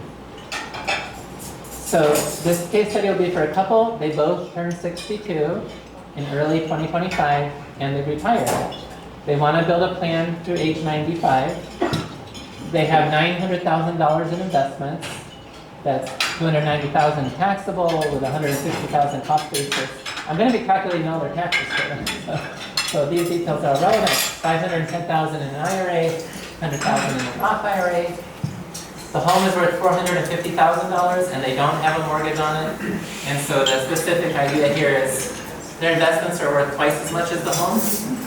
The larger the home value relative to the investment portfolio, the more potential benefits the reverse mortgage can show in the plan. So this is a case study where they've got twice as much investment in the home. That's for a financial planning situation for the typical American. The home may be worth more than the investment portfolio. But we'll look at this as a case study. Now they are creating the full detailed cost of the HECM. I do want to make sure I include costs to be able to show that the benefits exceed the costs. And so with this case, they'll look at a 2.5% lender's margin on the loan. And that 2% mortgage insurance premium that's part of the initial creation of the loan, that's what gets you. So there is $19,000 of upfront costs that they'll finance into the loan balance. And I'll use the historical one-year treasury rate for to determine the effective rate. So the upfront cost of the reverse mortgage is $19,000. I'm not ignoring that. If I show any benefit from the reverse mortgage, it has to be in excess of, it has to exceed those costs. The cost is part of the loan, so that $19,000 is going to be growing with interest as part of the loan. Any benefit that we see has to be net of this cost. Now they'll get a Social Security benefit. They'll start at full retirement age, $45,000 a year starting at age 67. I wasn't specifically trying to model optimizing Social Security here, but like in the book, in the chapter on Social Security, I show how using the HECM with a term payment, delaying Social Security to 70, it's another way you can create more value for the financial plan. The spending goals are designed to be relatively conservative, so they're not likely to run out of money. If they use the conventional wisdom, we'll see they'll have a 95% success rate. But a more sophisticated reverse mortgage strategy can get that success rate up to 100%. Here's their spending goals: $67,000 a year, pre-tax, inflation adjusted. During the go-go years of early retirement, they want to spend an extra $10,000 a year. They do have to pay federal income tax on top of that. I didn't do this for California. I assume they live in Texas. I'm not calculating state tax. No state tax, but they do have to pay all federal income taxes. And that includes taxes on Social Security benefits. This couple, they're not wealthy enough to worry about the Medicare IRMA surcharges, but I am checking for that. The net investment income surtax, I am checking for that, but there again, for that one, not going to be relevant in this case. But taxes on ordinary income, taxes on preferential income, any long-term gains coming out of the portfolio, taxes on their Social Security benefits. They'll use a 60-40 portfolio, and for their investment assets, at the end of retirement, the legacy value of any remaining investments 100% of the taxable account because of the step up in basis, 75% of the IRA, because I assume their children with that 10-year window going to be paying at a 25% rate, 100% of the Roth, and then so they have a home and they have an investment portfolio, 95% of the home value, which matches the HECM rules around the appraisal value of the home, less any loan balance due on the HECM, so minus the loan balance, but because it's non-recourse, the loan balance can't be more than the home. So if the loan balance is more than the value of the home, that just nets out, and their legacy is whatever they have left of their investments. If the loan balance is less than the value of the home, their legacy is what they have left in the investments, plus the value of the home minus the loan balance due. And it is based on historical data from Robert Shiller's website, going back to 1890, because that's when his Shiller case housing price index begins. I am going to assume the home value grows at those historical Shiller case home price values, which individual homes are going to be more volatile than the national. This is like assuming one stock grows at the rate of the S&P 500. Individual homes would be more volatile. I'm just going to assume the home value fluctuates in accordance with the historical case Shiller index. And also keep in mind too that homes in places where retirees live may not appreciate as quickly on average as just the national housing price index as well. But we'll look at the historical market data to look at different rolling historical simulations. Now the first thing is on that line of credit growth idea, where I've been hinting a lot at this idea that you should open sooner rather than later, because that will give you the opportunity to get more line of credit growth over time. If I open it later, I may have a bigger line of credit because if the home is worth more later, and then because I'm older, I'll get a higher percentage at a more advanced age. So by waiting, I should have a larger line of credit, but comparing that to, well, if I open it at 62 and then let it grow at the effective rate, will that give me more than waiting? And with the rolling historical data, the answer is about 60 to 75% of the time, I would have a larger line of credit by opening at 62 and letting it grow versus waiting to a later age and opening it, based on how the housing price fluctuated in the meantime, how interest rates changed in the meantime, the age of the household at that point. Now the other interesting aspect of that we saw during the pandemic, when interest rates got very low and housing prices were going up, everyone was just refinancing their HECMs. And so it's basically, if I open it sooner rather than later, there's a 60 to 75% chance I'll have more borrowing capacity in the future. But I also then, in the other 25% of the cases, well, I can just refinance and take advantage of, had I been better off waiting, well, I'll just refinance and I get to take advantage of that anyways. I can't wait and then wish I could go back historically and open it sooner. But by opening it sooner, I always do have that flexibility to wait. And so I can cover, the odds are I'm going to have more line of credit, but if I'm in one of those situations where that didn't happen, I can refinance and get that additional access to the larger line of credit. So that's the idea of opening it sooner, letting the line of credit grow. Now here's the example starting in 1962. Is this an illustration of this? So the house was worth $450,000 in 1962. This is how the home price evolved over time with that Case-Shiller house price index. This cyan curve is I open the line of credit at 62 and I let that line of credit grow. And then the yellow is I wait until these later years and then open it with a higher home value, different interest rate environment, and so forth.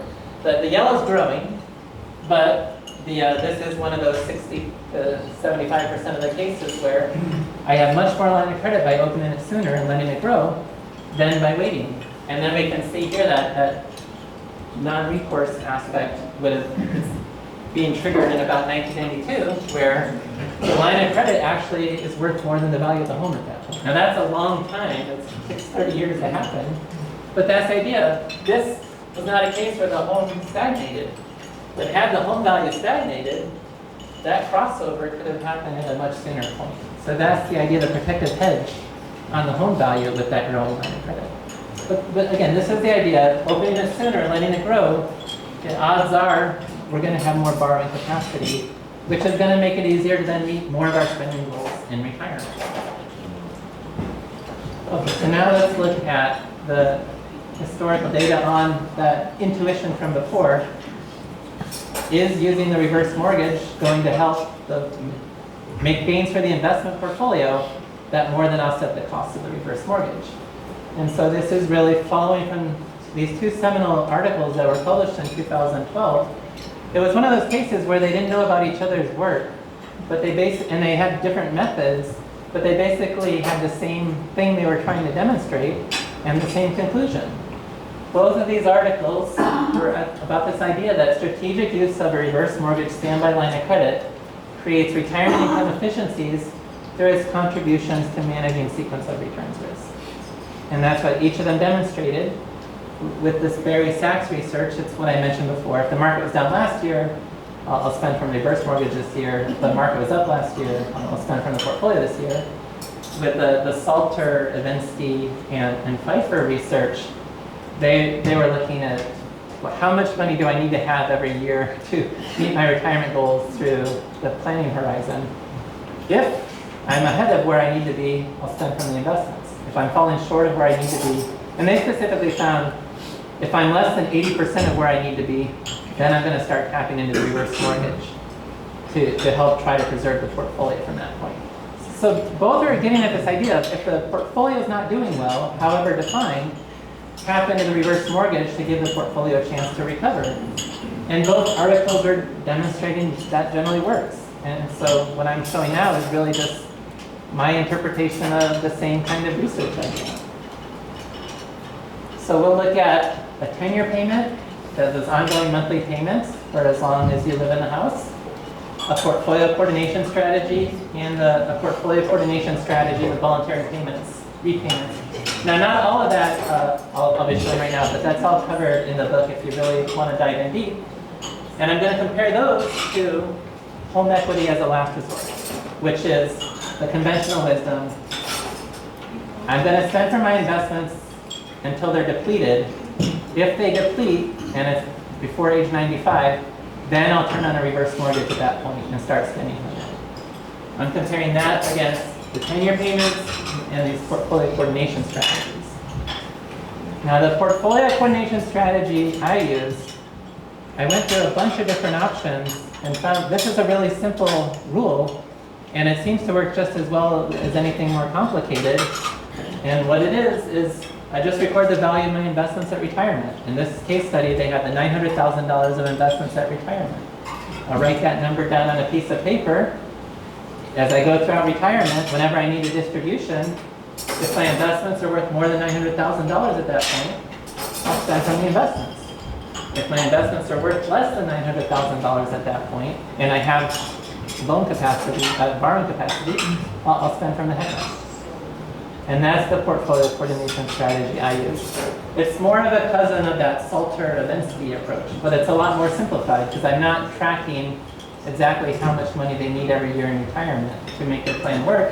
I'm just using a simple guideline. This number does not adjust for inflation because that will help get at the sense that you don't need as much money later on in retirement as your time horizon is getting shorter. And well, these are the results across the whole distribution, but I think it's going to be easier to look at this with some of these charts. Now here's the last resort strategy. They have a plan that generally works. Their spending goals were not excessive. They don't fail too often.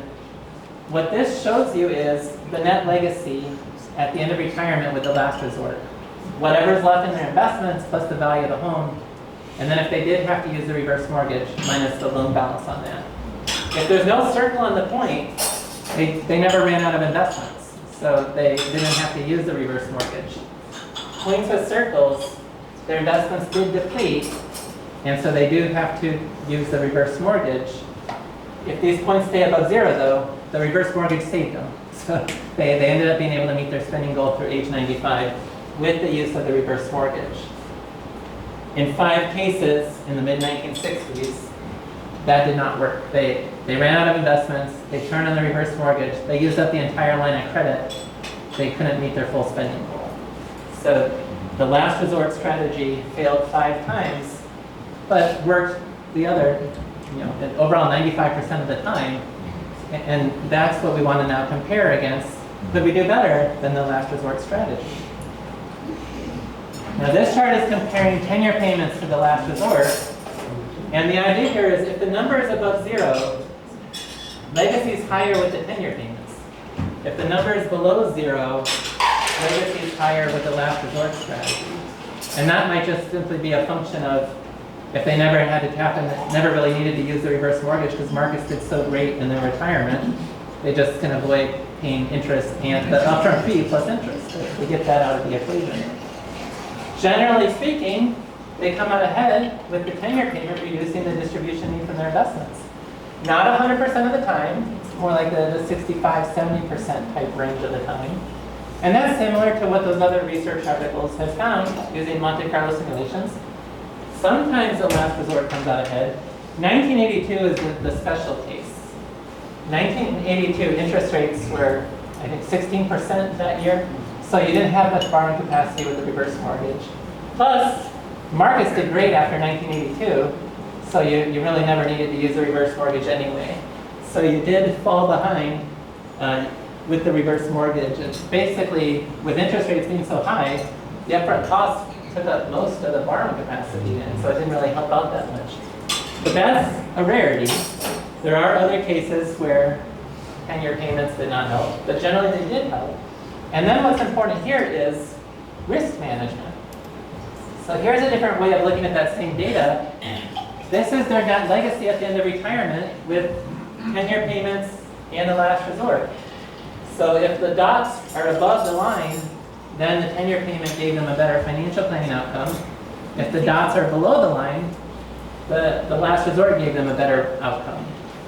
With risk management, we want to pick the strategy that's giving us better outcomes when markets are not doing so great, and we're not going to have a big legacy anyway. And in those situations, I think that you can make a pretty strong argument the 10-year payment provides risk management for them. They're generally going to have, well, there's the 5 cases here where with the last resort, they run out of money. The plan failed. With the 10-year payments in those situations, they still had a couple $100,000 left at the end of their retirement versus not being able to fund their full retirement goals. And then here we see a lot of the 10-year payment coming out ahead in these situations where markets didn't do as well and legacies are smaller, but you help manage that sequence of returns risk. And like points up here, I think this would have been the 1982 point. Yeah, either way, they're going to have $4.5 million of legacy. They came out a little bit behind with the 10-year payments, but what's the big deal about that? It's really the focus on risk management and seeing that value of a coordinated strategy, in this case with 10-year payments. We can see a similar thing. This is now comparing the portfolio coordination strategy to the last resort strategy. And again, most of the time, not always, and 1982 is going to be the glaring exception again, but most of the time, that coordinated strategy, opening the reverse mortgage at the beginning, and then letting the line of credit grow, and then spending from it whenever my remaining investment balance is less than $900,000, it's going to help support a bigger net legacy, investments plus the home value minus the loan balance, than if I do the last resort, which was just spend for my investments. If they run out, then I'll consider the reverse mortgage at that point.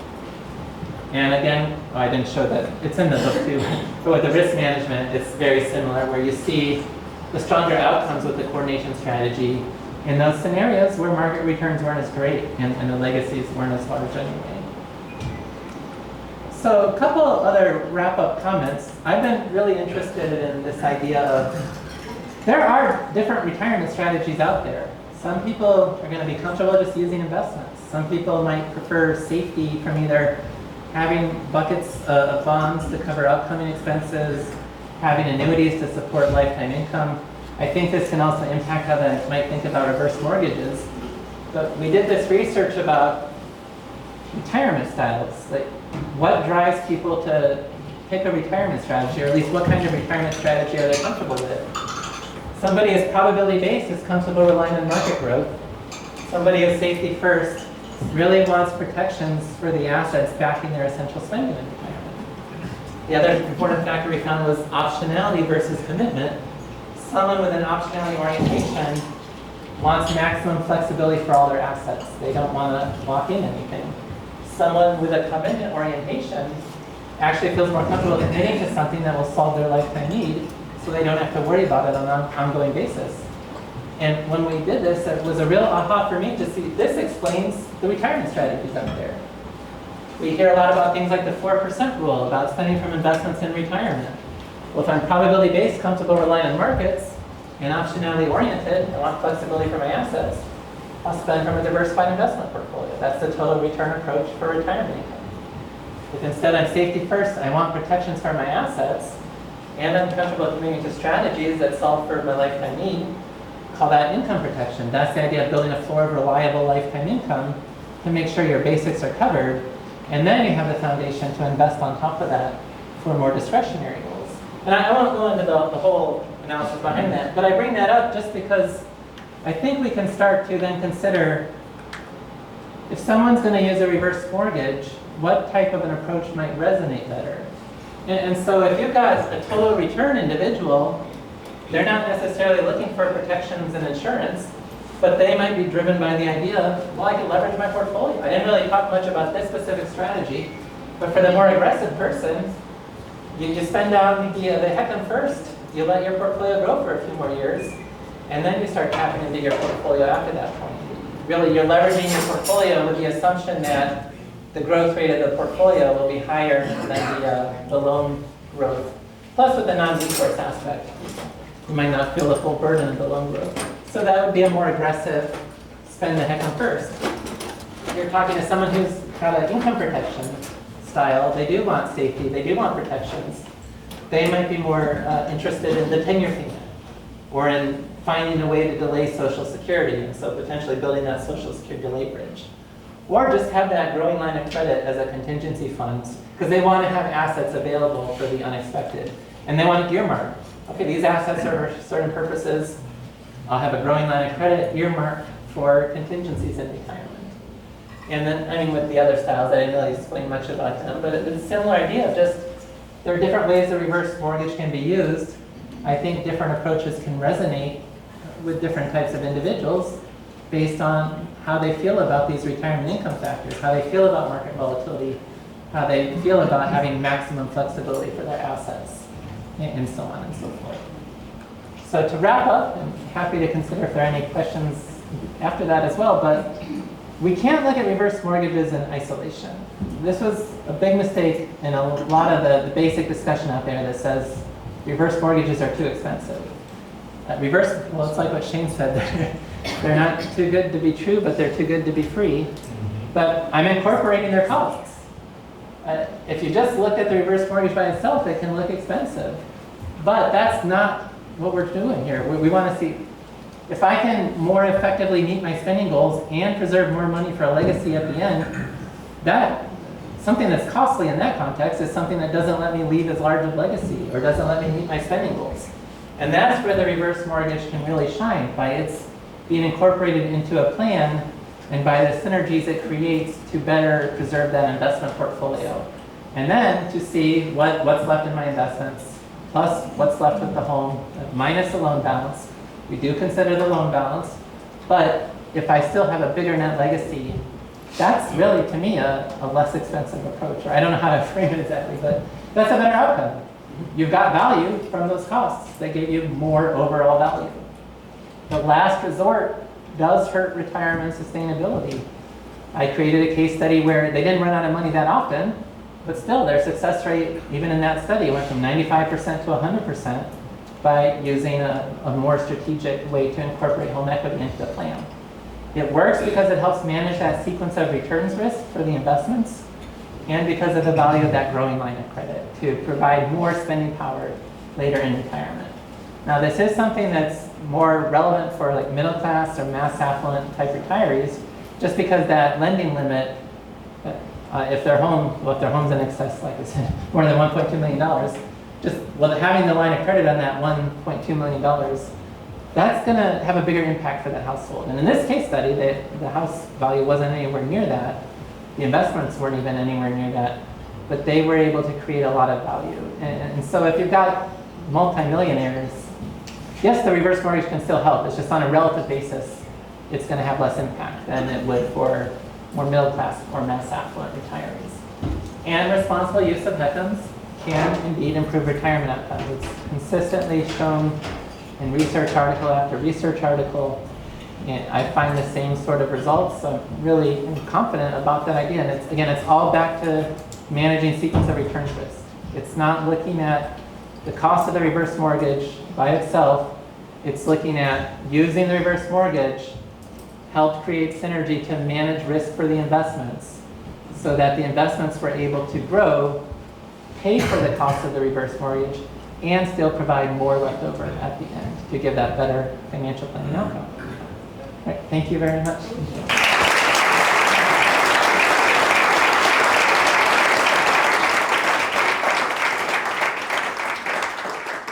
We have time for a few questions. I'll do a quick wrap up after that. So, question? Go ahead. It's actually it's a comment, Professor, which is here in California, your last line, HECM helps middle class. You know, home values, as a financial planner, I can tell you in California, home values most often exceed the value of the portfolio. That's really what we're dealing with here. So, I mean, I guess I'd really like to see the calculations, but I mean, you put it in a very simple term, $1 million, or is the $1 million, you know, where is that portfolio? Is it going down? Where do you take it from? In terms of the coordinated strategy? Coordinated strategy. So I think the point is that we should all be really looking at this coordinated strategy. Yeah, I think that there's a lot of value there. And then, like I said, the coordinated strategy I used just was a very simple rule. And you can use more sophisticated techniques. It's hard to know, like one of these in hindsight may work best. You really don't know in advance. I think the simple approach is just, like I said, keep track of what the investments were when I retired, spend from the investments if they're doing better. It's non-inflation adjusted, so a lot of retirees will see their wealth grow throughout retirement. Continue to spend from the investments. If they fall short of where I started, then I'm going to try to get those investments back on track by tapping temporarily into the reverse mortgage to meet expenses. And then hopefully the market will recover and those investments will get back on that growth trajectory again. I just want to touch on one thing on the home value, the 1.2 million you mentioned, which is the conforming loan limit here in California, is that you can do a heck and the property's worth $3 or $4 or $5, $10 million. It doesn't matter. The 1.2 million is just a limit in what sets the calculations on how much they can borrow. There's no excess benefit if the property's worth $3 million. But you can absolutely do a HECM on any size property. There are, as Shane mentioned, the portfolio products that will go up to $10 million. Right? You can get a $4 million portfolio reverse that can do a lot of the same things we're talking about here. So, in fact, most of the work we're doing with advisors and the company who are in the room is this coordinated strategy. We have calculations where we can show both things, show the assets growing and so forth, show draws on the HECM at the same time and how it kind of works out. So, I got to comment on that too, because I think it's important to realize, like Dr. Wade Pfau has said, and shown examples, a more expensive home actually helps the situation a lot. And when you look at real life, let's go to March of 2020. When they shut down the Final Four, I knew something was up. I was like, okay. Well, COVID, we know what happened to the market. The market fell, almost 35% over an 18-day period. People were freaking. Are you going to wait till the end of the year to start a coordinated strategy? Because all the research says that we're going to wait until that year's done. No, you start in April. You tell your clients, you talk them off the ledge and say, that's why we did this thing. I took more loan applications for reverse mortgages in April and May of 2020 than I ever have since or before. Because all these classes I taught, people are like, hey, that thing happened, you said, and we don't want to lose. By the end of the year, their accounts were up. Now, who would have guessed that? But if they spent from it, they took 30% losses. Or they had to, a lot of people were starting to really try to move money into safer places. They were freaking out, right? So real life, it would be naive to set yourself on January 1st and say, oh, last year it was down, let's do the strategy. Use common sense. Spend the cheapest money. If right now money is costing 6%, and I can look at my portfolio, forget about up and down markets. If I can come there and say, that money's going to cost me 6% today, I know the cost. Can I put it back if I want? Sure. So use a strategy that's called common sense. You don't have to have some playbook. Now, I love Pfau's research. I love it. But don't complicate it. That's why I like the buckets. Because look, we're going to spend from here or here. Which one do you want to spend from? Now, all of you advisors are probably using buckets or something as well, right? So then inside that, you have your buckets for different types of money. This is just another different type of money. Another option. Good, John. Dr. Pfau, great presentation as always, and shout out to RICP designation. I was a big fan of that. In some ways, I'm a little less concerned about sudden market drops than I am about more the concepts of the last decade, sideways markets that understanding for a long period of time. Do you have any thoughts about applicability of HECM in that kind of scenario where perhaps equity returns are really not what we've kind of come to expect over time? Right, and with sequence of returns risk, kind of to Shane's point, if the market's down but then recovers quickly, if you didn't really have to sell much, you avoided the sequence risk. It's really, when we're going to see the biggest problems is with prolonged, either not even necessarily down markets, but stagnant markets for prolonged periods. People are spending from that, the remaining balance is getting lower, and it's just, that's really going to be a source of sequence of returns risk. So that's going to be another case where now, eventually, you might run out of borrowing capacity from the HECM, but by using it to keep that retirement going and to leave the investments alone during maybe a prolonged period of stagnation, it's still going to lay that foundation of potentially get those better outcomes. We have to run the specific numbers, but I think we see with the historical data, there's a wide variety of historical situations, including looking at the retirement starting in the 60s and 70s, and seeing how the two strategies compare. One more, maybe? Another question? Ron? You want to add anything? All right, thank you very much. A big hand again for Wade.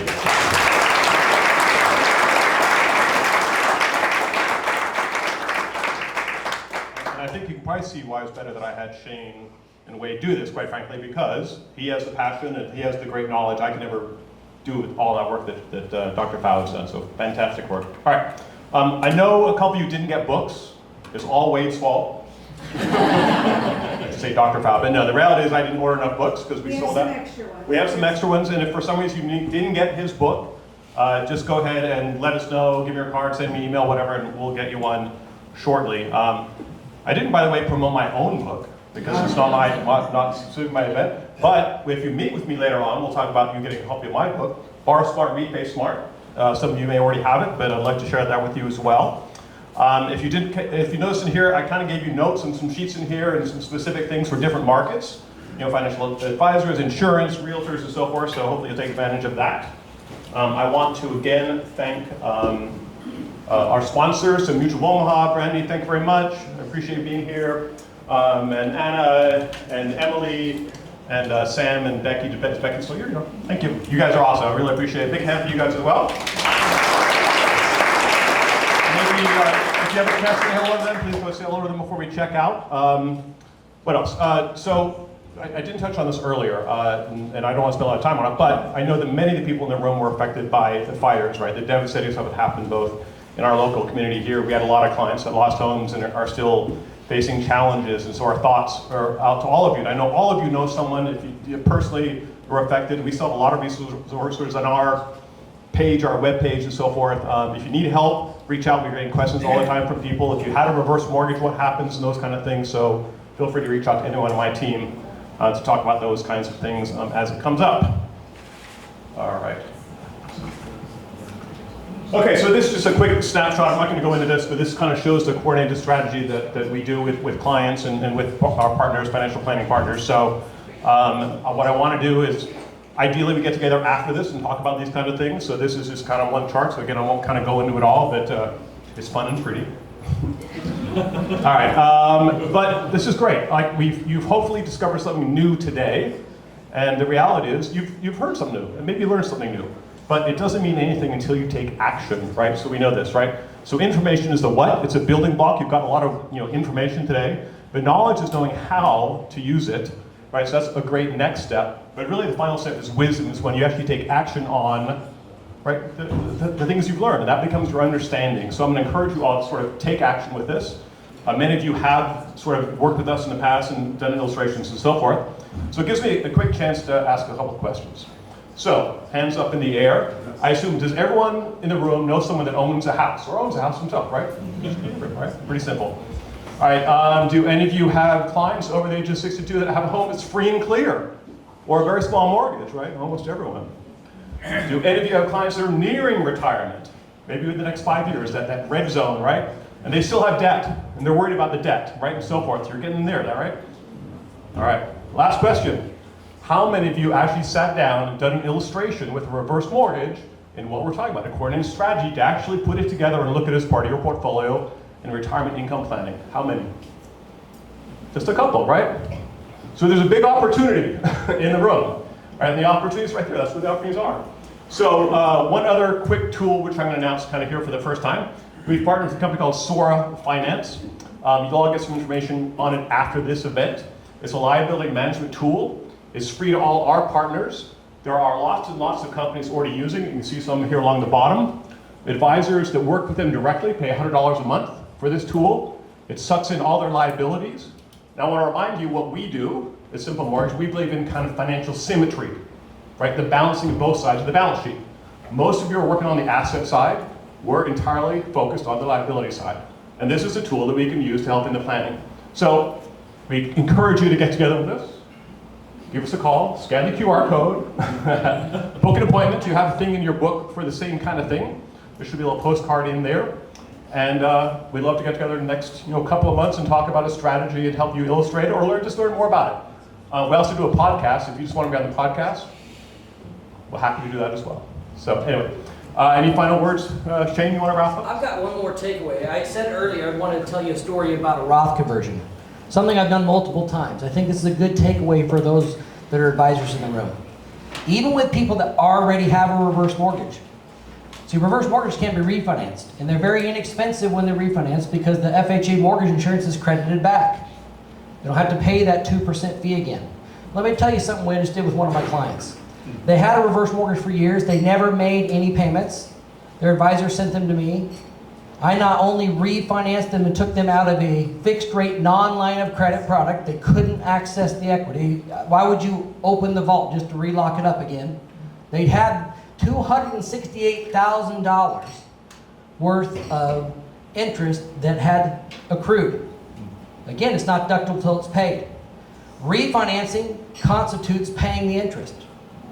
Dr. Barry Sachs, who Dr. Pfau referenced in his material here, I brought him as a consult on this because both the CPA and the advisor said you can't do that.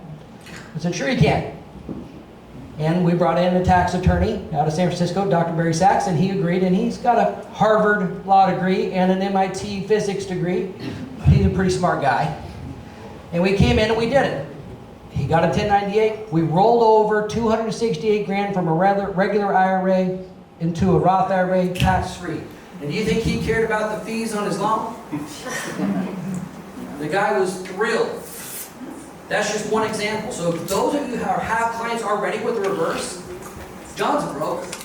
He could likely lower the interest rate, increase their line, even if they have a line, and get a tax write-off for all that interest they haven't paid, and you could help your client get a Roth conversion, or maybe even fund some other type of investment just with the tax deduction alone. We're not talking about taking money out and investing. You see, a lot of people think, oh, my broker-dealer, they're not going to let me do that. They're going to let me do these things. I can't even talk about them. Anybody there? Be fair? If I talk about this, I can't put it in my email, LPL.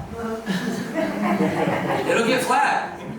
You better have code words. But why is that? Do not share your code word. She knows my code. Anyway, my point is, why? The reason is, it's just like I started out with earlier. It's polarizing. People believe wrong things about it, even broker-dealers. Even though Barry Sachs went as far to help change the stance on it with FINRA, and they took a new position on reverse mortgages from his research and his work. And others have fought the good fight. They finally get people to see this for it is. But your broker-dealer tries to stop. I would go as far to say, like the research of Jamie Hopkins, your borderline on malpractice. If you do not bring up the equation of the equity and how to bring them to the client's best portfolio options, and when you leave it out of the equation, and they do run out of money, then what? So be bold. Get your clients in front of John and his team and run some options. That's it. You want us to drop?